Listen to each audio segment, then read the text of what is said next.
Hi there. In this lecture we see Rosenberg against Mikhail Tal in 1955. d4, knight f6, knight f3, g6, c4, bishop g7, knight c3, black castles, and now bishop f4. This is a very solid setup. It's interesting to see how Tal reacts to this setup. We see d5, e3, and now c5.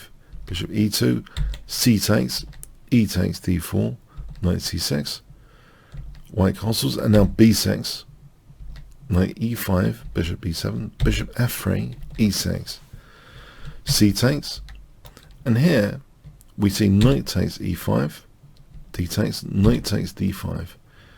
So knight takes d5, bishop takes d5, some simplification.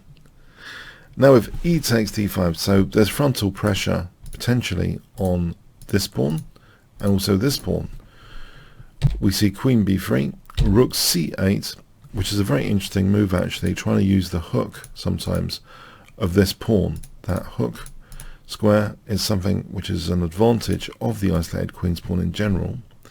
We see rook ac1 and now queen d7, rook fd1, and we now see queen f5, so with tempo against the bishop. Queen e3, rook takes c1, rook takes c1, rook e8, so putting pressure on that e5 pawn. Rook e1, which relinquishes that c-file, and this aforementioned hook, especially c4, the c4 hook is very interesting here to consider for operations. And we do have, for 50 points, what would you play here? Okay, pretty non-controversial actually, rook c8. So yeah, there is an entry square into the white position which is useful. It would be looking at the bishop and e4 as well. We see g3, rook c4, and now white actually gets overexcited here, it seems, and plays e6. This does mean potentially this pawn could be taken under the right circumstances, it seems. So Tal's move here, what would you play here?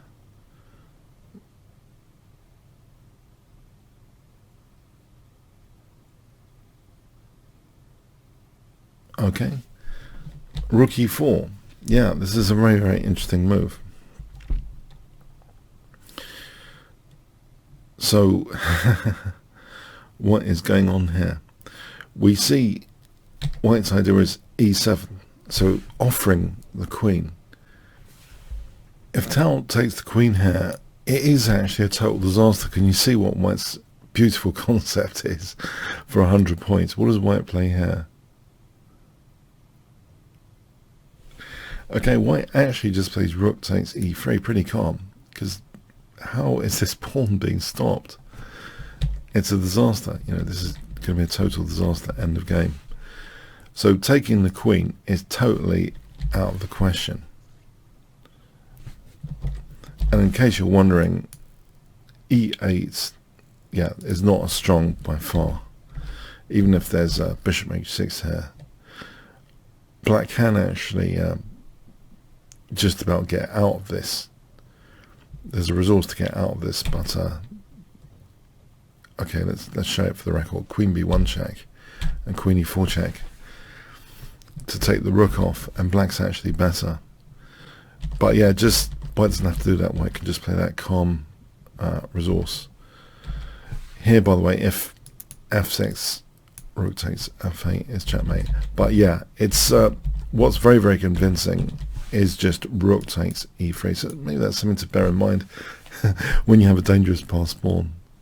A quiet move here, or just a recapture, is actually rather crushing in this position.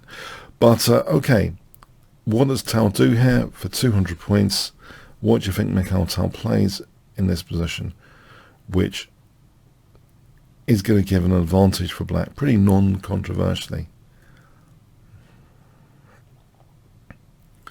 Okay, it's actually just queen e6, so creating the battery to backfire against white's battery. And white resigned here. Now, yeah, let's rule out things. If e8 we're just taking, no problem. The tricky one is actually bishop g5. Now here, h6, basically. And there is an interesting line with queen takes e4 and rook d1 with an idea of crashing down and queening. But black has a resource here, f6, and after check and queening, black ends up a pawn up in an endgame. Yeah, this is enough though to be a winning advantage. So yes, it's actually this kind of scenario with best play from white is just a pawn down. So yes, an interesting game. It's the sort of game, you know, a plain vanilla game, not too mega exciting, except, you know, for this kind of using the hook of the isolated queen's pawn, I think is one of the takeaway points. I think one needs to remain engaged with the position, even if it's simplified, and look at what resourceful hooks you have with the structure, which might not be that neat, but it does offer perks, which Tal hooked into the perks with rook c4, rook e4. So yeah, it's worth making a note how you can use the isolated queen's pawn a bit like this.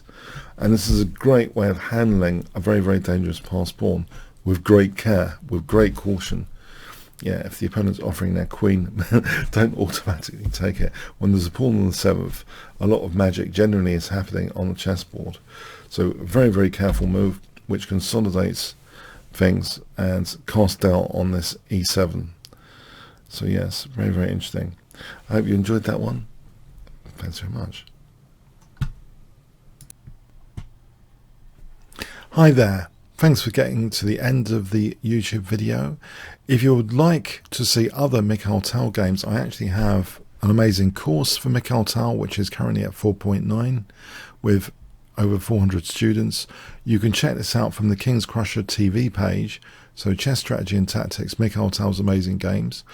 You can check out some free preview videos as well here. If you do expand all sections, you can see the preview links to get some free previews. So I hope you do check out this course index and the free previews.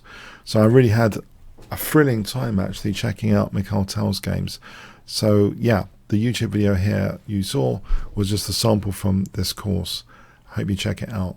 Okay, thanks so much. Oh, by the way, comments, questions, likes, shares, all appreciated. And if you did get to this part of the video, please do leave some sort of comment like Tal fan. Okay, thanks again.